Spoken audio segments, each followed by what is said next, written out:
Hello and welcome to Nexus Extra. This week we've been looking at Truth Social, President Trump's new social media platform. One of the guests, Shane Bouvet, has stayed with us to record this episode of Nexus Extra. He's a coal miner from a little town in rural Illinois. And he shot to fame during the 2016 presidential race by creating a social media campaign all on his own to support Donald Trump. His memes were so successful that they were featured in the Washington Post, and he was dubbed the meme king by none other than the political muckraker Roger Stone. I was going to say infamous, famous. It's up to you. Anyway, look, Shane, thank you very much for staying on for a bit of Nexus Extra. Let's just get to the most interesting thing. You know, you're a coal miner, and then you switched to creating a social media campaign in favor of President Trump. He didn't ask you to do it. He didn't know you were doing it. Why'd you do it? Because he reminded me of myself, the forgotten men and women of this country. The Republican Party never embraced Donald Trump in 2015 until he won in 2016. And he kind of related to myself. I was never accepted into the Republican Party myself. So to me, Donald Trump was an underdog, and I always root for the underdog. And you think he's a good man? He's a good man. What he has done for me and my family, I don't know if you know this, but Donald Trump paid for my father's chemotherapy. Right. So let's try to get this in chronological order.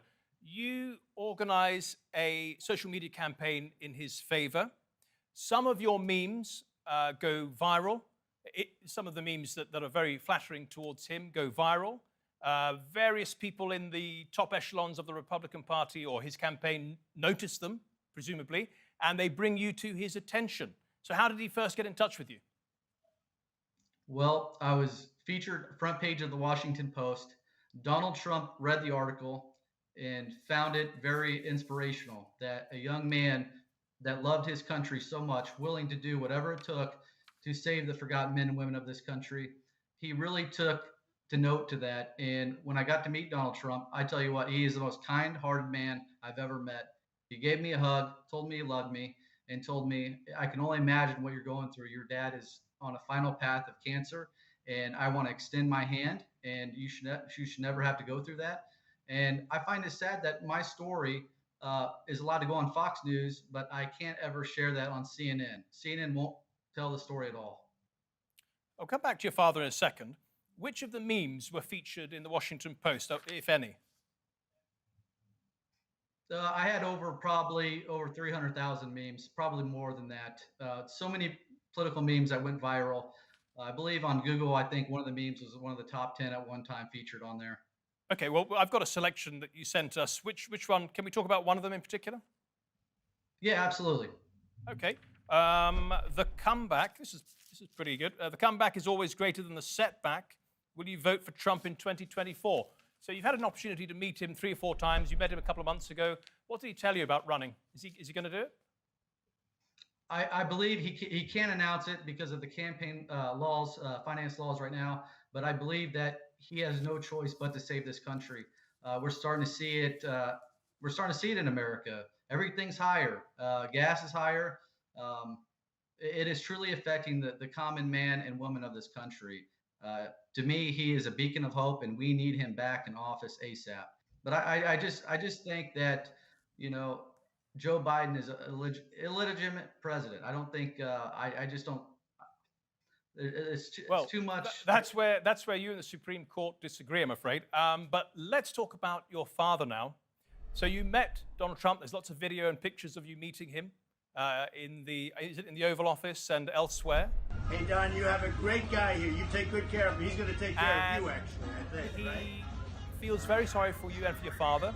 You just take care of yourself, Don. If I can do something, you let me know, okay? Okay, Don. Take care of yourself. Here's Shane. And you say that he actually funded the cancer treatment, but he didn't want to put his name to it. How do you mean? Yeah, when I met Donald Trump, he goes, "I want to give you some money, but I don't want you to go to the public about it." But I felt like it was my personal responsibility to tell the American people what he did for me and my family, and I will always address that to everybody what he did for me because he actually gave me a chance. The Republican Party never gave me a chance. The only person who ever gave me a chance was President Donald J. Trump. And you said the hospital told you that these bills of hundreds of thousands of dollars were being paid by a gentleman in New York. Is that right? Yes, sir. Right. And We haven't received a Yep. cancer bill in over 3 years, and my dad called and they said that a guy in New York paid for the bill and completely paid for it all. And how is your father doing now? He's cancer free. And for that, you thank the president, or the former president, Donald Trump. Absolutely, 110%. I thank God and I thank President Donald J. Trump. And does that mean My that dad, I'm sorry, yes. my dad wouldn't be here if it wasn't for God and President Trump. And you intend to repay him if he does run by doing what in the next campaign? I'm going to give it my all. I promise I'll give it my all. He deserves that. Okay, well, Shane Bouvet, thank you so much for joining us. Really appreciate it. Have a good day there. Thank you, sir. Well, thank you at home and on your phones for watching this episode of Nexus Extra. Remember, you can see our full show on our channel. Just type in Nexus TRT World. Until next week, then, goodbye. Well, thanks for watching our program. If you liked it, please give it a thumbs up, share it with your friends and family, and even subscribe.